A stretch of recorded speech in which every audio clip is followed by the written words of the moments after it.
Bonjour à tous. Comme vous allez voir, comme vous avez vu, je suis au musée Jacques-Marandré pour aller voir l'exposition sur Bellini. Et je vous informe que le musée va fermer fin août 2023 pour ouvrir début septembre 2024.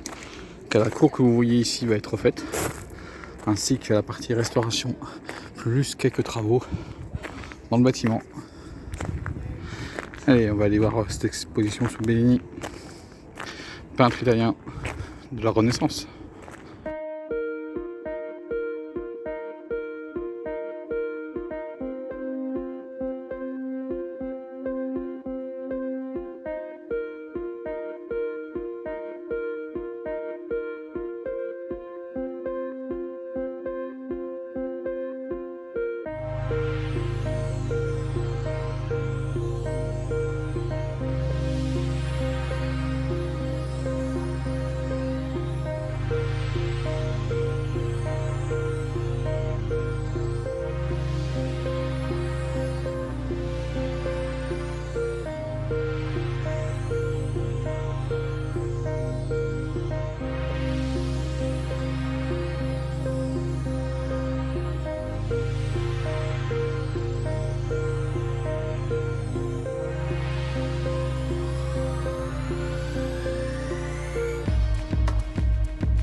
Voilà, l'exposition est terminée.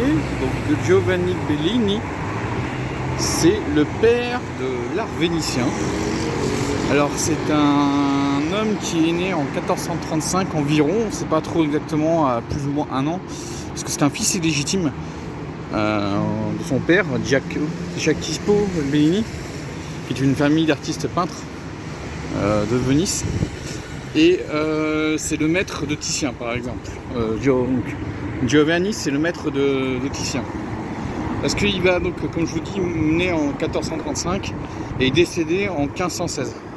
Donc il va vraiment accompagner la transformation de la peinture à Venise et qui va permettre à ses élèves de devenir plus connus et vraiment imposer ce qu'on appelle la peinture vénitienne.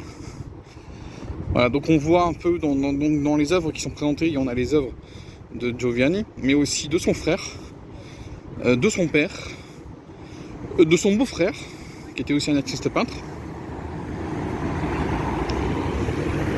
Avant on en parlait. Mais aussi ce qui va lui inspirer, donc les artistes des Flandres, Van Eyck et un autre, et Donatello aussi, qui l'avait influencé. Donc c'était vraiment pas mal, franchement très intéressant. Voilà, cette transition entre l'art gothique, la peinture gothique et l'art renaissance vénitien qui est en train de se transformer, s'adapter. Et Giovanni va être vraiment ce père fondateur de l'art vénitien. Voilà, donc l'exposition, comme vous avez pu voir, elle est jusqu'à mi-juillet. Donc ne tardez pas trop. Parce qu'après, comme je vous dis, et aussi pour voir le musée, mais parce que le musée va être fermé pendant un an pour rénovation à partir du mois d'août, fin août, jusqu'à début septembre 2024. Donc nous, on va continuer notre promenade. Je vais aller par là-bas parce que je ne sais jamais fait. Et on va voir où ça nous emmène.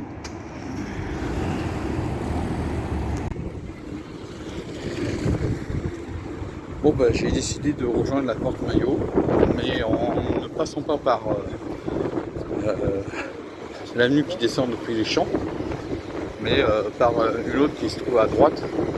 Je crois que c'est l'avenue des Ternes si je ne me trompe pas. Et je vais aller jusqu'à porte Maillot.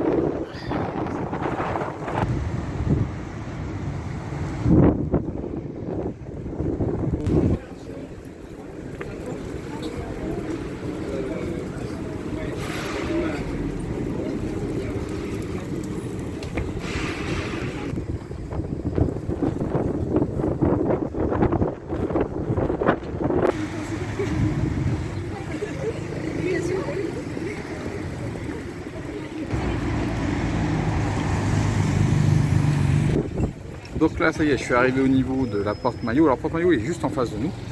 Et donc là, on est sur les travaux du tramway du T3B. Voilà. Et bien, avec les rafales devant, la tempête qu'on a eue. Hop. Donc, ça, c'est le prolongement qui va de la porte d'Asnières à la porte Dauphine.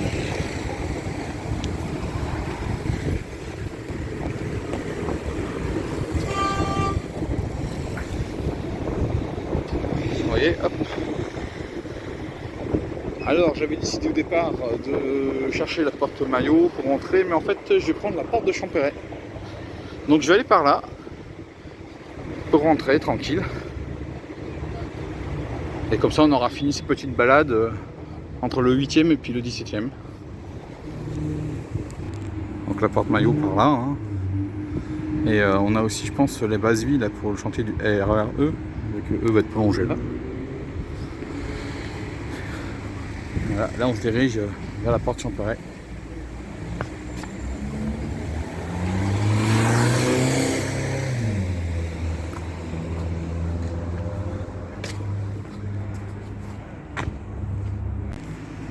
Donc là je sais pas quelle sera la station ici. Peut-être que c'est celle de la porte de Champéret. Je sais pas. Bon, la future station qu'on a vue, ce sera porte de Villiers. Hein. Je sais pas du tout. Quelle station. Et là, on est devant la caserne.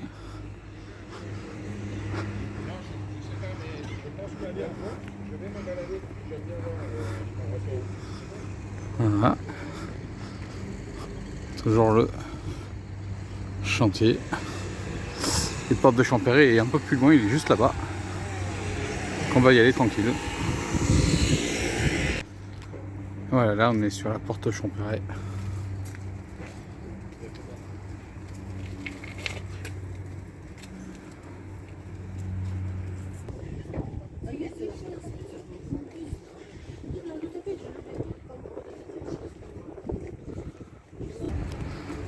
Voilà, là je vais aller prendre le métro pour rentrer. Voilà, j'espère que cette balade entre le musée Jacques Marandré et la porte de Champéret vous a plu. Moi je vous dis ciao et à la prochaine.